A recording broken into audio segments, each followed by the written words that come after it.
পশ্চিমবাংলায় প্রত্যেক থানায় থানায় ইয়াসিনদের মতো ভণ্ড লোকেদের নামে এফআইআর হওয়া উচিত। মমতা বন্দ্যোপাধ্যায়ের অঙ্গুল উড়ানো এরা চলে। পশ্চিমবাংলায় মুসলমানদের জন্য মমতা বন্দ্যোপাধ্যায় কিছু করেননি। এই ইয়াসিনদের মতো প্রতারক ভণ্ড লোকেরা মমতা ব্যানার্জির সরকারকে বাঁচিয়ে রেখেছেন। মমতা ব্যানার্জি আমাদের আপন নয়, আমাদের শুধু ব্যবহার করেছে। এরা মুসলমানদেরকে ব্যবহার করেছে বুঝছিলেন। আর মমতা ব্যানার্জি মুসলমানদেরকে তেজপাতা মনে করে। হুমায়ুন কবিরদের অস্তিত্বহীনতায় ভুগছে।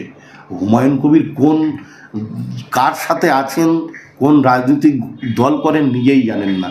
যে নারীকে সম্মান করে, যে মাকে সম্মান করে, আমি প্রফেট মোহাম্মদ সাল্লাল্লাহু আলাইহি ওয়াসাল্লাম কাল কিয়ামতের দিন তার জন্য সুপারিশ করব। যেমন জনরোষ তৈরি হয়ে পার্শ্ববর্তী রাষ্ট্র হাসিনাকে পালাতে হয়েছে, মমতা ব্যানার্জির পালানোর জায়গাটুকুও খুঁজে পাবে না। মমতা বন্দ্যোপাধ্যায় কখনো রোজা না রেখে হিজাব পরে এই রমজান মাস চলছে, দেখবেন মনিকা মুখার্জির ছেলে ফিরাদ হাকিম ববিকে নিয়ে কোনদিন ইফতার পার্টিতে যাবেন, বিড়বিড় করে ঈশ্বর আল্লাহর কাছে দুহাত তুলে তিনি কি দুয়া ফরিয়াদ চাইবেন আমরা তো জানি না। প্রকৃতি অর্থে পশ্চিমবাংলায় মুসলমানদের জন্য মমতা বন্দ্যোপাধ্যায় কিছু করেননি।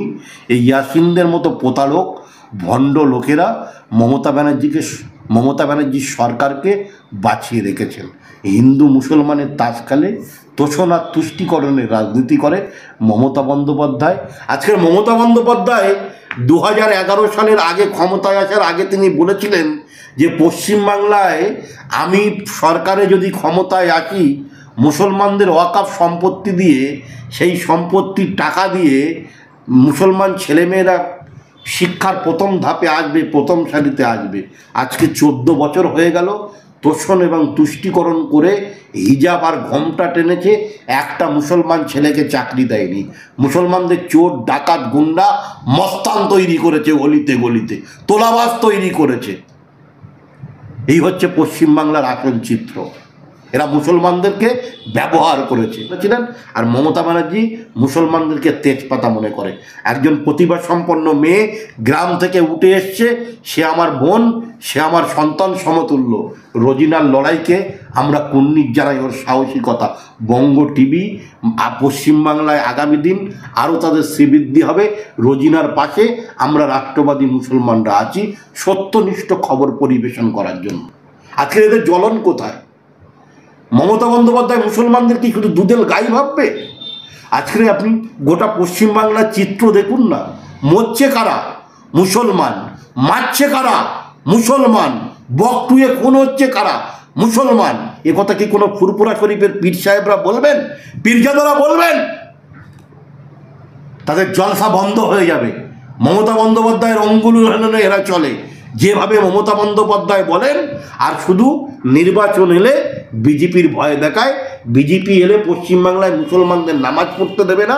আজকে দিল্লির মতো জায়গায় 27 বছর পরে বিজেপি সেখানে প্রত্যাবর্তন করেছেন এবং 10 জায়গায় মুসলিম অধ্যুষিত আসনে বিজেপি জয়লাভ করেছে। সেখানকার ইমাম মুয়াজ্জিম সাহেবরা বলছে যে আমরা এই কেজরিওয়ালের শাসন ব্যবস্থার বিরুদ্ধে লড়াই করে বিজেপিকে এনেছি, আমরা উন্নয়ন চাই, উন্নয়নের সাথে আছি। আজকের আমরা তো বলছি আমরা ইমাম ভাতা মুয়াজ্জিম ভাতা চাই না। আমরা চাই আমাদের মুখে অন্ন, আমাদের গায়ে কাপড়, আমাদের গায়ে বস্ত্র, আমাদের স্বাস্থ্য দিন, আমাদের ইউনিভার্সিটি দিন, আমাদের কলেজ দিন। মমতা ব্যানার্জি তা দেবেন না। মমতা ব্যানার্জি নির্বাচন এলে শুধু এনআরসির ভয় দেখাবে, সিএর ভয় দেখাবে, বিজেপির ভয় দেখাবো। এ জিনিস চলতে পারে না পশ্চিমবাংলার মাটিতে। পশ্চিমবাংলার হিন্দু মুসলমান অনেক সচেতন, সজাগ, গণতন্ত্রপ্রেমী মানুষ তারা আছে। আগামী দিন এই সরকারের পতন অবশ্যম্ভাবী। চ্যালেঞ্জ শুনে হুমায়ুন কবির তো ওপেন চ্যালেঞ্জও শুনেছিলেন, বা আপনার মুর্শিদাবাদের রেজিনগরে তিনি বলেছিলেন যে 70% হিন্দুদের কেটে আমি ওই ভাগীরথী নদীতে ভাসিয়ে দেব। তো যদি আমার হিন্দু ভাইরা কালকে রাস্তায় নেমে যদি বলেন যে আমি বিধানসভা ভবনে হুমায়ুন কবিরকে ঢুকতে দেব না, হুমায়ুন কবির কি বিধানসভায় ঢুকতে পারবেন? আসলে হুমায়ুন কবিরদের অস্তিত্বহীনতায় ভুগছে। হুমায়ুন কবির কার সাথে আছেন, কোন রাজনৈতিক দল করেন নিজেই জানেন না। সকালবেলা বিদ্রোহী, সন্ধ্যাবেলায় আবার ফিরাদ হাকিম ববির ফোন, আবার শান্ত। এছাড়া আসলে এরা মিডিয়া বিপ্লবী করে, এরা কাগুজে বাঘ, হ্যাঁ, মুখেতাং জগতাং মারি, এদের যোগ্যতা অনেক কম। আমরা যেটা বাস্তবিক ঘটনা, হুমায়ুন কবির টুবিরের গ্রহণযোগ্যতা সংখ্যালঘু মুসলমানদের কাছে অত্যন্ত ক্ষীণ, অত্যন্ত কম। অতএব এদের কথা যত কম বলবেন ততই ভালো। আমরা হিন্দু মুসলমান ঐক্যবদ্ধ আছি।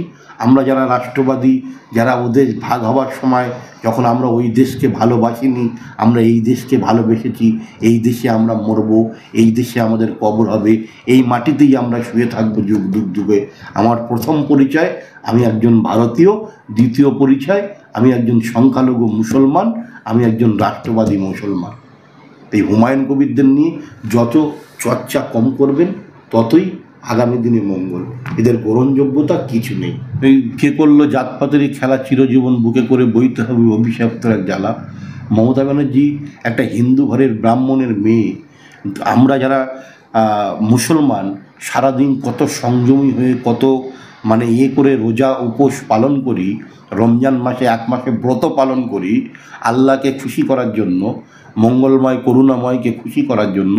আর মমতা ব্যানার্জিরই বা কি আজকের বিধানসভায় কালো পোশাক পরেছে বলে তিনি বলছেন, মন্তব্য করছেন। আর মমতা বন্দ্যোপাধ্যায় পাক সার্কাস ময়দানে হিজাব পরে ঘোমটা টেনে ওনাকে কে যেতে বলেছেন?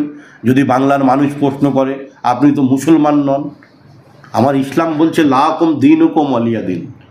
আমার ইসলাম বলছে লা কুম দীনুকুম ওয়ালিয়া দিন। তুমি তোমার ধর্মের প্রতি যতটা না শ্রদ্ধাশীল, তার থেকে বেশি শ্রদ্ধাশীল হও অন্যের ধর্মের প্রতি। এটাই ইসলাম। আমাদের বন্ডিং আছে। মমতা ব্যানার্জি রোজা না রেখে সকাল বিকেলে হান্ডে পিণ্ডে খেয়ে সন্ধ্যাবেলায় মুখ দিয়ে মাছের গন্ধ বেরোচ্ছে, মাছ ভাতের গন্ধ বেরোচ্ছে, আর পাশেই ওই মনিকা মুখার্জির ছেলে ফিরাদ হাকিমকে পাশে বসিয়ে হিজাব পরে ঘোমটা টেনে মমতা ব্যানার্জি বড় মুসলিম দরদি হয়ে গেছে।